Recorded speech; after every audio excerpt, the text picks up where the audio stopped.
querido diácono Lino, meu irmão.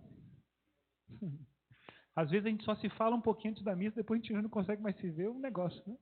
Mas eu gosto muito do diácono. O diácono, nosso grande irmão, me ajuda muito e eu ajudo, procuro ajudar ele muito também. Muito bom. Hoje, a liturgia da palavra tem, na primeira e na segunda leitura, um conceito que se repete, que é o conceito de altura. São Paulo diz, termina a segunda leitura dizendo: vivei à altura do Evangelho de Cristo. E a primeira leitura traz um lamento de Deus.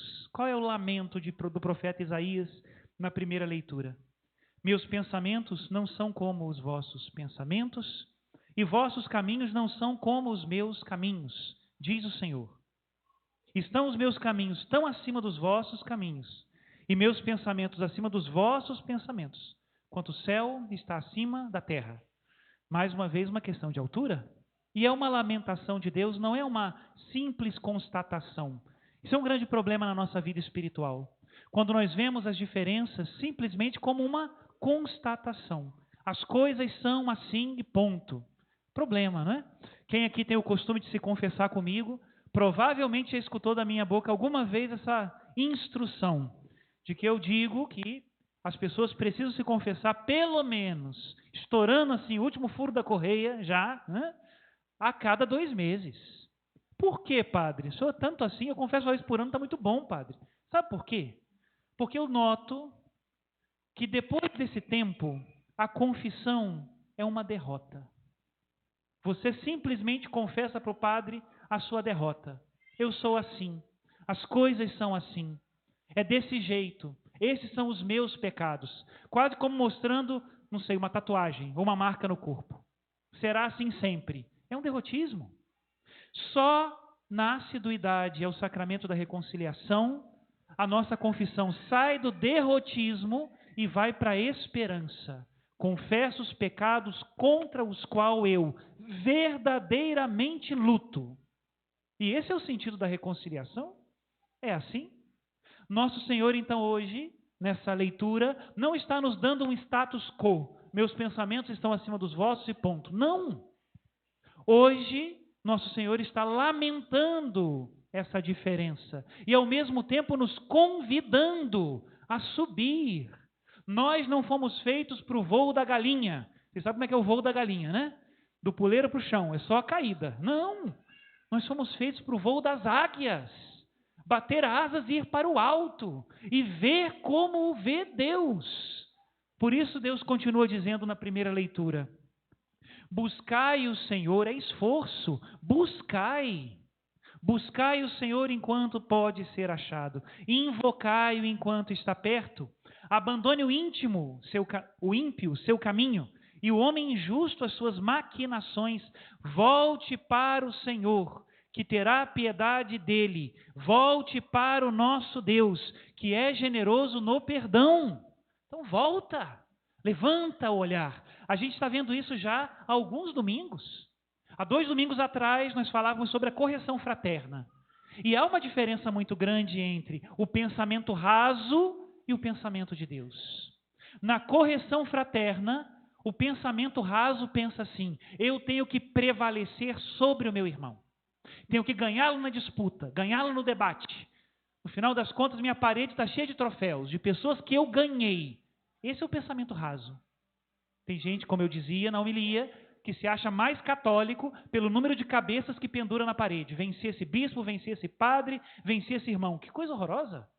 Pensamento raso. Pensamento alto.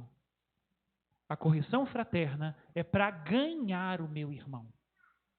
Que às vezes ninguém vai me aplaudir, ninguém vai reconhecer minha humilhação, meu esforço, minha perseverança, mas se eu ganhei o meu irmão, aí sim eu estou olhando com o coração e com o olhar de Deus. Semana passada falávamos sobre o perdão, se lembram? Não perdoar 7 vezes, mas 70 vezes 7. Pois é. Qual é o pensamento raso? O pensamento raso é o seguinte: eu perdoo, mas bloqueio. Eu perdoo, mas excluo. Eu perdoo, mas cancelo. Verdade ou mentira? Quantas vezes nós pensamos assim? Bom, perdoei, mas não quero nem ver. Mais ou menos assim, né? E qual é o pensamento de Deus? alto. Construa novas relações. Se aquela antiga não deu certo, você não tem que voltar a ela, você tem que fazer uma nova. Tem pessoas que acham que perdoar é voltar com outro exatamente como era antes. Não é. Porque se for exatamente igual, os erros serão os mesmos. Eu tenho que voltar àquele mesmo irmão, sim, mas numa nova relação. Talvez com um pouquinho mais de distância, talvez com um pouquinho mais de intimidade, sempre mais com caridade. Voltar a meu irmão, eu não posso perdê-lo. Esse é o olhar de Deus. E o nosso, sempre pensando no cancelamento, no bloqueio, na exclusão. É sempre assim. E hoje, esse olhar de Deus que é alto, que nos convida a levantarmos-nos junto com Ele, está se dirigido a você. O que diz a liturgia da palavra de hoje? Todos nós cabemos no coração de Deus. Ninguém é uma rua sem saída, ninguém é um caso perdido, ninguém é aquele que não vale a pena. Ninguém. Todos nós somos importantes. E a parábola de hoje apresenta isso logo no primeiro versículo. Tem que entender que é uma linguagem de parábola. Jesus aqui não está dando curso de empreendedorismo de empresa. Não, tá, gente? Isso aqui não é como fazer uma folha de pagamento. Não é isso. Jesus aqui está nos falando do reino dos céus. Lembram disso, né? Não é curso de agricultura na parábola do semeador, nem é curso de culinária na parábola da mulher que misturou fermento na massa.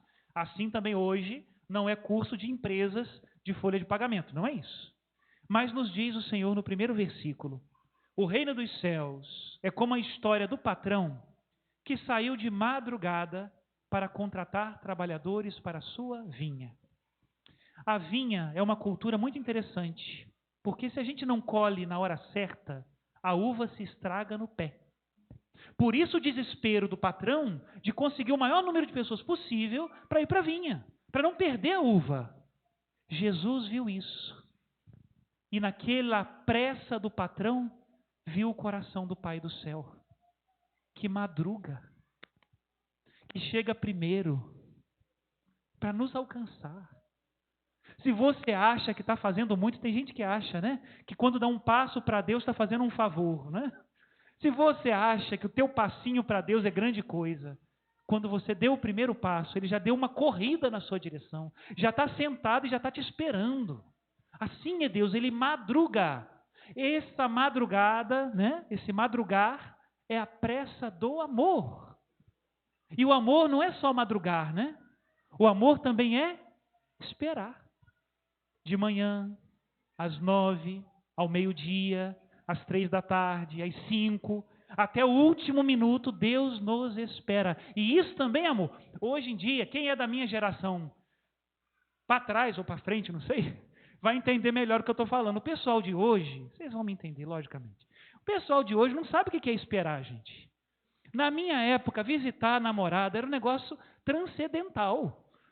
Hoje é assim, a namorada está esperando o namorado, aí já vem o WhatsApp, estou saindo de casa. Subi no ônibus, passou 3 pontos, desci no ponto, fui comprar uma flor na esquina, estou chegando. Que graça que tem um negócio desse? Nenhuma. Você já está sabendo, não tem expectativa, não tem esperança aqui nesse negócio. Antigamente não, você chegava lá na casa da pessoa, era sempre uma novidade. Quando a porta batia, o coração batia junto, está chegando.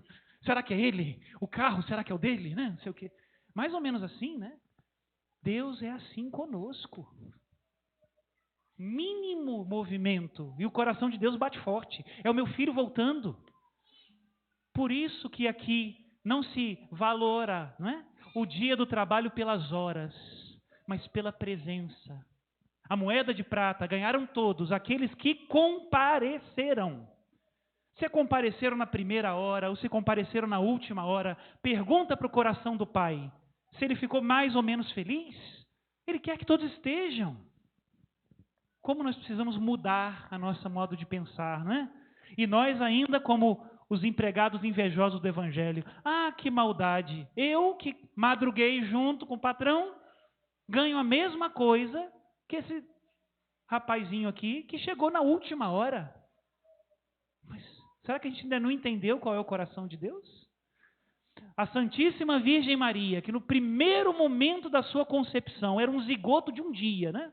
Já foi preservada do pecado original e cheia da graça de Deus, ganhou o mesmo céu que o ladrão arrependido que foi reconciliado na última hora.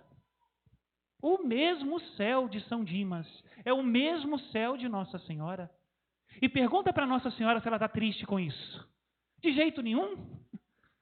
Não sei como é que foi lá em cima, não sei como é que é, mas o abraço entre Dimas e Maria, sem dúvida, foi imenso. Porque quando Jesus disse para ela, mulher, eis aí o teu filho, filho, eis aí a tua mãe, os primeiros filhos que caíram nos olhos de Nossa Senhora foram os dois crucificados, o filho e aqueles que estavam aos pés da cruz. Imagina o abraço, porque ela via com o coração de Deus. E é isso que nós precisamos aprender a ver. Nós somos muito rasos. Olhamos as pessoas como números. Quem é o meu irmão? É aquele que ocupa a vaga do meu carro? É aquele que senta primeiro e não me dá lugar? É aquele que está na minha frente da fila do supermercado? É aquele que compra o último produto e por isso eu fico sem? O meu irmão é um número. Deus não nos vê como números. Quando Ele te vê, Ele vê você como único, porque você é único. Ai, padre, que discurso bonito o senhor está fazendo. Não, isso é científico. O teu genoma é diferente de todos os outros que já aconteceram na história da humanidade. Não só os deste tempo, mas os de todos os tempos. Você é único. Psicologicamente, também você é único. Espiritualmente, você também é único. Por isso, na mesa de Deus, aqueles que faltam, fazem falta sim. A tua cadeira é só tua, não dá para ocupar outro. Não é uma questão numérica. Cada um é um tesouro único. Meus irmãos, por isso, o Pai do céu vai às 9, vai ao meio-dia, vai às 3 da tarde, vai às 5, e se puder, vai até mais, para que todos nós caibamos no seu coração. Essa é a verdade que nós não podemos esquecer. O mercado, o mundo da prática, as coisas que se valoram somente pelo lucro, tendem a nos contar como números, enquanto nós somos pessoas insubstituíveis. Se nós tivéssemos isso muito certinho no coração, não haveria discussão sobre o aborto? Porque o aborto é uma questão de tirar uma vida que é única, irrepetível e que nunca mais se repetirá.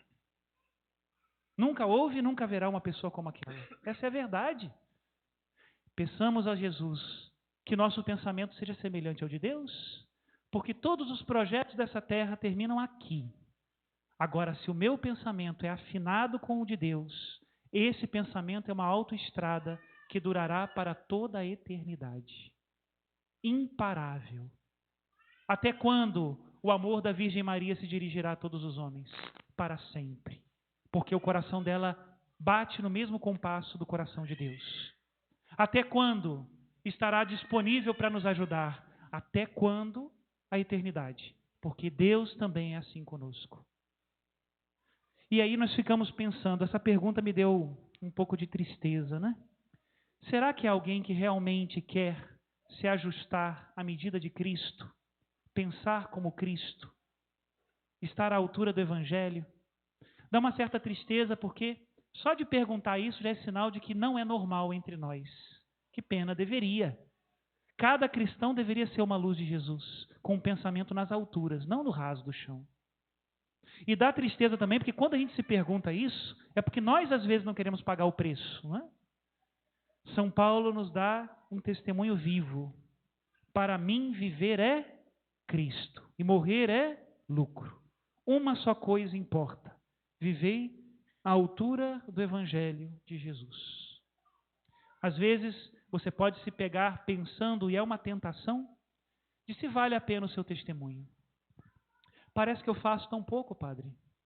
Parece que nada muda. Parece que quando eu me esforço, parece que o fruto é menor. Será que realmente vale a pena eu sustentar o testemunho de honestidade, de amor, de verdade, de disponibilidade, de abertura, quando está todo mundo se fechando e se protegendo no seu individualismo? Será que vale a pena eu continuar abrindo o coração para que os outros macetem o coração? Vale a pena. Um único cristão que vive em graça de Deus nesse mundo traz no coração a Santíssima Trindade, o Pai, o Filho e o Espírito Santo. E essa força é mais poderosa do que todo o resto do universo, porque é Deus que criou todas as coisas, que vive num coração e graça de Deus. Por isso, meu irmão, minha irmã, não desanime. Sustenta o teu testemunho. Você é um humilde trabalhador da vinha do Senhor. Assim como eu, assim como o Papa, assim como todos os cristãos do mundo. Humildes trabalhadores da vinha do Senhor. Mas o teu lugar é único e faz falta. Louvado seja nosso Senhor Jesus Cristo.